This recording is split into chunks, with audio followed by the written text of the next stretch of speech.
শান্তনা রায়ের যে ঘটনাটা ঘটল সেই পরিপ্রেক্ষিতে আজকে পোস্টমর্টম করতে এরা ঢিলেমি করছে, এই টোটাল বিষয়টা নিয়ে কি বলবেন? সম্পূর্ণ রাজ্য সরকারের স্বাস্থ্য ব্যবস্থার ব্যর্থতায়, তাদের দায়সারা মনোভাবের কারণেই হচ্ছে শান্তনা রায়ের মৃত্যু হয়েছে। এটা একটা লুট কারবার চলছে স্বাস্থ্য ব্যবস্থা। একটা এত বড় একটা মেডিকেল কলেজ, সেখানে একটা পোর্টেবল ডায়ালিসিসের কোনো ব্যবস্থা নেই, এটা হতে পারে? তার জন্য মারা গেল। এটার জন্য দায়ী রাজ্য সরকার, এটার জন্য দায়ী কেন্দ্র সরকার। দিনের পর দিন এই যে দেখছি এখন বিজেপির কে এমএলএ ঘুরে বেড়াচ্ছে, এদেরও তো দায় রয়েছে। এদের দায় নেই? স্বাস্থ্য ব্যবস্থা ভেঙে পড়ছে, এরা কি করলো? এরা দেখেনি?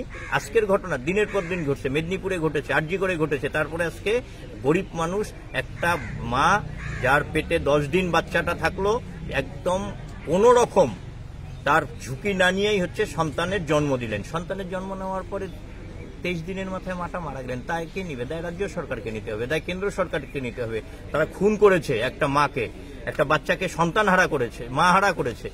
ফলে এর বিরুদ্ধে আমরা প্রতিবাদ জানাচ্ছি। আর এটা ঢাকার কি আছে? ঢাকবার জন্য হচ্ছে 2 দিন লেগে গেল পোস্টমর্টমে। ফলে আজকে যে কোনো মূল্যে তাদের পোস্টমর্টম করে তাদের হাতে যে মৃতদেহ আছে তুলে দিতে হবে, আর দৃষ্টান্তমূলক শাস্তি অপরাধীদের দেওয়ার জন্য আমরা এখানে দাঁড়িয়ে আছি, আমরা রাস্তায় আছি। আমরা এর শেষটা দেখে ছাড়ব। কারণ যারা দোষী, যারা লুট করছে, ব্যবসা করছে স্বাস্থ্য ব্যবস্থাকে কেন্দ্র করে, যারা হচ্ছে এই ব্যবস্থার সাথে দীর্ঘদিন যাবৎ যুক্ত হয়েছে, তাদের প্রত্যেকেরই দৃষ্টান্তমূলক শাস্তি চাই। তবে শেষ কথা শুনে নেন, 2 সরকার, কেন্দ্র রাজ্য সরকার, 2 সরকারকেই এই মৃত্যুর দায় নিতে হবে। কোনো রকম ভাবে ঢাকা যাবে না এই মৃত্যু।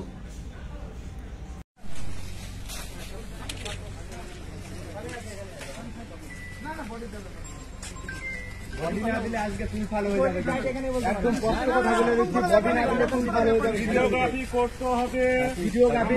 আমরা কমপ্লেনে পরিষ্কার জানানো আছে দাদা। অনেকদিন থেকে আপনি চলে যাচ্ছেন কোথায়? না না, ভিডিওগ্রাফি করতে হবে, আপনি আছেন। ভিডিওগ্রাফি হবে না, করে থাকবে করতে চাচ্ছেন।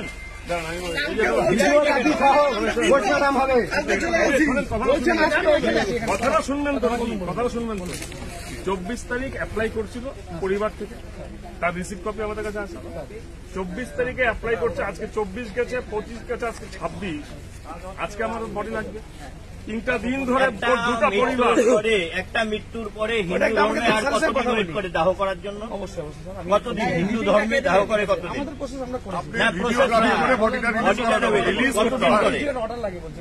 আমাদের দেখার দরকার নেই, কারণ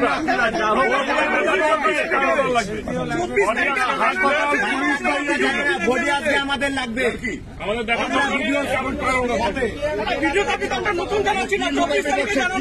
যাচ্ছেন কি কালকের বডি আমাদের, খাস বডি চাই।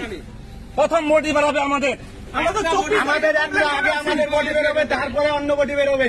গাফিলতি শুরু থেকে এখনো করতে হচ্ছে। ভিডিওগ্রাফিও করতে হবে, বডি চাই আমাদের, ফার্স্ট বডি।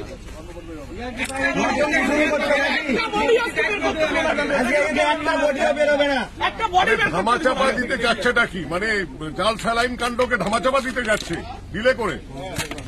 স্বাস্থ্য দপ্তরে দুর্নীতি করে করে এত জলপাইগুড়ি প্রসূতি মায়ের যে মৃত্যু, সেই সম্পর্কে আপনি কি বলবেন? আমরা তীব্র ভাষায় নিন্দা জানাচ্ছি।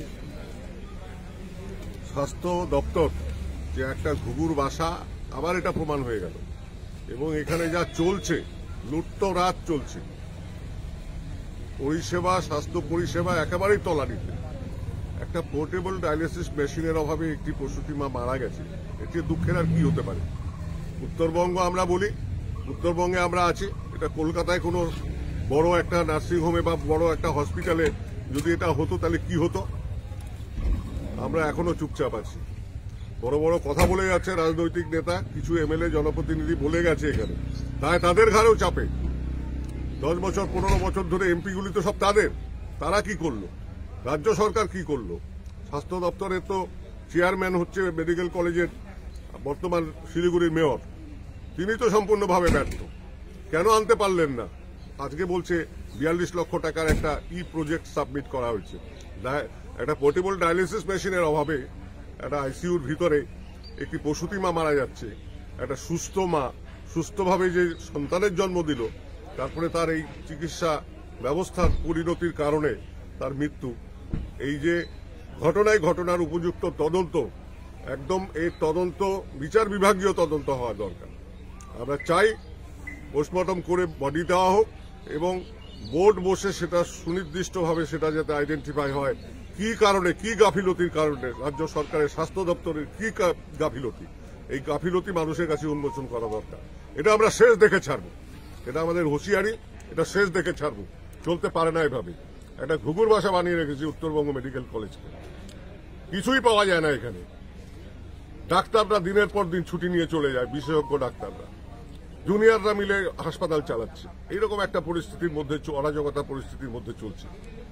এইরকম আমরা চাই যে এর জন্য দায়ী কেন্দ্র এবং রাজ্য উভয় সরকার। আমাদের সুনির্দিষ্ট বিচার চাই আমরা, এই ঘটনা তদন্ত হোক এবং বিচার হোক।